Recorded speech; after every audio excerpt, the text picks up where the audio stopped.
اس میں یہ 2 جج صاحبان بھی شامل ہوں گے. پھر کیا کریں گے آپ؟ پھر آپ کہیں گے کہ جی فل کورٹ بینچ ہو لیکن ان میں یہ 2 ججز نہیں ہونے چاہیے. یہ عجیب سی منطق ہے جو پی ڈی ایم کر رہی ہے. اور یہ ناظرین کرام یہ سیاست دانوں کا یہ ایک المیہ ہے کہ انہوں نے ذاتی مفادات دیکھنے ہیں، ملکی مفادات کو وہ ایک سائڈ پہ رکھتے ہیں. یہ خصوصاً یہ مسلم لیگ نون کی تو ماشاءاللہ بڑی پرانی ہسٹری ہے کہ جی آپ سپریم کورٹ پہ حملہ دیکھ لیں، جسٹس قیوم صاحب کو دیکھ لیں، ان کی جو شہباز شریف کی اور ان کی مطلب سزائیں تک وہ کر رہے ہیں کہ یہ کتنے سال کی سزا دینی چاہیے. اس کے بعد رفیق تارڑ صاحب ماشاءاللہ دیکھ لیں، اور یہ سارا کا سارا ایسا چلتا جا رہا ہے کہ یہ اب بڑی ورس ہسٹری ہے مسلم لیگ نون کی اس حوالے سے کہ جی ججز خریدنے میں. تو یہ انہی کے دور میں ہوا تھا نا کہ جی کیا وکیل کرنا ہے، آپ جج کر لیں. تو یہ ایک اب یہ اسی پیٹرن پہ دوبارہ یہ موو کر رہی ہے مسلم لیگ نون.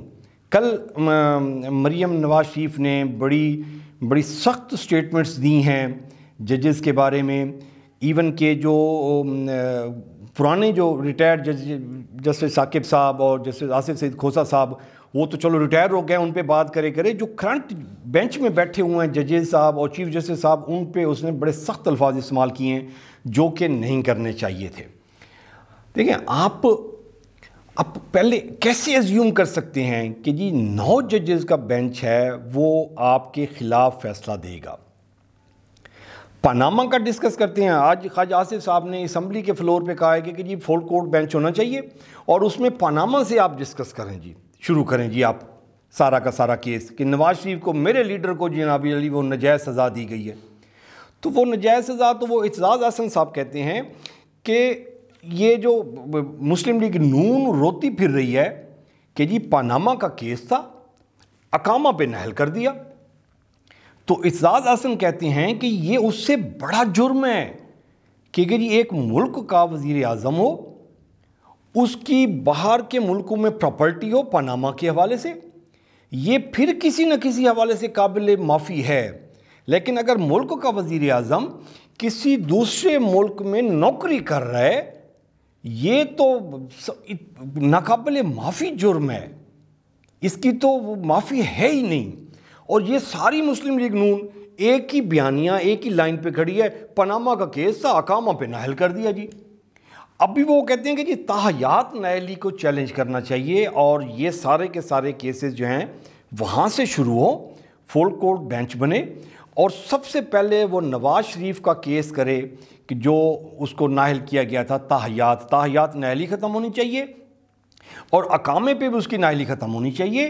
اس کو واپس آنا چاہیے پاکستان میں، باعزت بری کر کے وہ واپس آئے اور سیاست کا اس کو حق ملنا چاہیے. نیب امینڈمنٹس وہ ویسے کر چکے ہوئے ہیں، تو ابھی تو کوئی راستہ اور رہ نہیں گیا ان کے پاس سوائے یہی کہ جی کورٹ فیصلہ کر دے اور نواز شریف صاحب کو باعزت بری کر دے کہ جی یہ سارے کورٹ کے فیصلے غلط تھے، اقامہ بھی آپ کا ٹھیک تھا اور آپ کے ہم ایون فیلڈ ہیں اور اپارٹمنٹس ہیں ان کی ہم آپ سے کوئی نہیں لیتے کہ جی آپ اپنے منی ٹریل دیں، کہاں سے پیسے آئے کہاں سے گئے تو آپ اس کو وہ ڈکلیئر کریں اپنے. تو یہ صورتحال ہے. شیخ رشید صاحب کے جو وکیل ہیں انہوں نے بھی آج یہ کورٹ میں یہ پوائنٹ کیا ہے کہ جی یہ جو مسلم لیگ نون ججز کے خلاف جو باتیں کر رہی ہے، بیان بازی کر رہی ہے، تو یہ اس پہ کورٹ کو سخت ایکشن لینا چاہیے.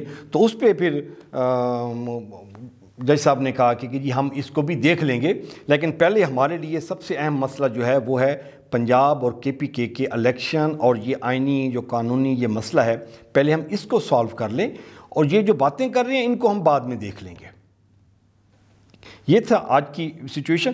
سیکنڈ جو بات جس پہ میں کرنا چاہوں گا وہ ہے جیل بھرو تاریخ جو پی ٹی آئی چلا رہی ہے جی. تو اس میں ابھی تک جو ریزلٹس نکل رہے ہیں میرا انالیسس یہ ہے کہ جی ان کو کوئی خاطر خواہ نتائج نہیں مل رہے. جو لاہور سے شروع کیا انہوں نے، پھر کے پی کے، پھر پنڈی اور کل ملتان کی باری ہے. تو وہ باقی جگہوں پہ تو کچھ نہ کچھ ریزلٹس نکل رہا ہے. جو ملتان کے جو چوری کھانے والے جو بیٹھے ہوئے ہیں نا جی سارے حضرات، آپ کے 10 ایم پی ہیں اور ایم این ایز ہیں، تو وہ سارے کے سارے تو اس میں سے تو مجھے نہیں لگتا کوئی اس طرح کا کوئی ورکر ٹائپ کا کوئی ہو جو جیل کی جو سختی ہے وہ سہ سکے۔ یہ سارے نواب وڈیرے اور پیسے بنانے والے ہیں، پرتعیش زندگیاں گزارتے ہیں، بڑی بڑی گاڑیاں رکھی ہوئی ہیں، بڑے بڑے محلات میں رہتے ہیں، ان کو کیا پتہ جیل میں کیا ہوتا ہے۔ یہ تو کارکن بیچارہ جا کے وہ سختیاں جھیلے گا، وہاں وہ ظلم سہے گا ان کے۔ تو وہ آپ دیکھیں نا کہ وہ شاہ محمود کو تیسرا دن نہیں ہوا جی، تو وہ بیٹا صاحب اس کے کورٹ پہ پہنچ گئے ہیں کہ جی ہمارے والد صاحب کو ڈھونڈیں جی، پتہ نہیں کدھر ہیں جی وہ۔ تو وہ جج صاحب کہتے ہیں کہ جی وہ تو انہوں نے خود گرفتاری دی ہے، انہوں نے کہا جی وہ گرفتاری دی ہے، ہم تو یہ دیکھ رہے ہیں کہ وہ ہیں کدھر، ہمیں تو یہ بتا ہی نہیں رہے کہ وہ کدھر ہیں۔ تو یہ تو شاہ محمود 2 دن سے اس کی انفارمیشن نہیں مل رہی، تو بیٹا صاحب اس کے وہ ایکس ایم این اے بھی ہیں، ابھی ایم پی اے بھی تھے، تو اثر رسوخ بھی ہے، روٹس بھی ہیں، پیسہ بھی بیش بہا ہے، تو یہ تو جا کے وکیل بھی بڑے مہنگے مہنگے کر سکتے ہیں، اور 10 دن لاہور بھی رہ سکتے ہیں، اسلام آباد بھی رہ سکتے ہیں، پیسہ بھی بہا سکتے ہیں، تو والد کے بارے میں انفارمیشن لے لیتے ہیں۔ جو ایک چھوٹا سا بیچارہ مزدور کارکن اگر کوئی پکڑا جاتا ہے، وہ جیل بھرو تحریک میں جاتا ہے، اس کے پیچھے اس کے بچے کہاں جائیں گے اس کا پتہ کرنے کے لیے کہ جی والد صاحب ہمارے کہاں ہیں؟ یہ ندیم قریشی اس کے بارے میں جا کے کیس لڑے گا، پیسے لگائے گا، یا وسیم بادوزی لگائے گا، ظہیر الدین الزئی لگائے گا، یا یہ لابر صاحب لگائیں گے، یا ڈاکٹر اختر ملک جا کے وکیل کر کے دے گا کہ جی یہ کارکن نے ہمارے کہنے پہ، خان کے کہنے پہ گرفتاری دی ہے اور یہ جیل میں ہے، اس کے والد کا پتہ نہیں لگ رہا، تو ہم اس کو وکیل کر کے تو اس کو بازیاب کراتے ہیں کہ جی وہ کہاں رکھا ہوا ہے۔ تو ان کا جو ملتان والے جو ہیں ماشاءاللہ پی ٹی آئی کے سارے یہ انہوں نے جتنا 3-4 سال میں کام کرنا تھا ملتان کو، تو جو بگاڑنا تھا بگاڑ لیا انہوں نے۔ تو ملتان کو سنوارنا کیا تھا انہوں نے اپنے جو ہے نا جی وہ بینک بیلنسز اور بنگلے اور گاڑیاں وہ ساری کی ساری انہوں نے وہ مینٹین کر لی، بڑھا لی، اثاثے اپنے بڑھا لیے۔ ملتان کا تو کچھ بھی نہیں کیا۔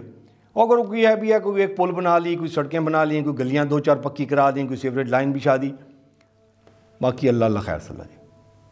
تو یہ جب گرفتاری دینے کے لیے جائیں گے، سننے میں آئے گا جی یہ کل ملتان میں گرفتاری ہے جی 25 کو، تو یہ 10 ایم پی اے جائیں گے، 4-5 ایم این اے ہو جائیں گے، 15 بندے ہو جائیں گے، تو اگر 200 بندوں نے گرفتاری دینی ہے تو باقی کون ہوگا؟ ان کا ولی وارث کون ہوگا؟ ان کی لک آفٹر کون کرے گا؟ یہ تو اس کیپیسٹی میں نہیں ہے کہ جی کارکن پہ کچھ پیسے خرچ کر سکیں، کوئی اور ہی کرے گا، ہر بندہ اپنے پیسے خرچ کر سکے تو جائے۔ یہ تو اس کیپیسٹی میں نہیں ہے کہ یہ کہتے ہیں بڑی مشکل سے ہم نے پیسے کمائے ہیں، ابھی وہی پیسے جو ہیں ہم کارکن پہ لٹا دیں، یہ ممکن نہیں ہو سکتا۔ تو یہ ناظرین 2 اپڈیٹس تھیں سپریم کورٹ کی ہیئرنگ میں اور جیل بھرو تحریک کے حوالے سے۔ تو نیکسٹ ایپیسوڈ تک کے لیے اجازت دیجیے، اپنا اور اپنے پیاروں کا خیال رکھیے گا۔ اللہ حافظ۔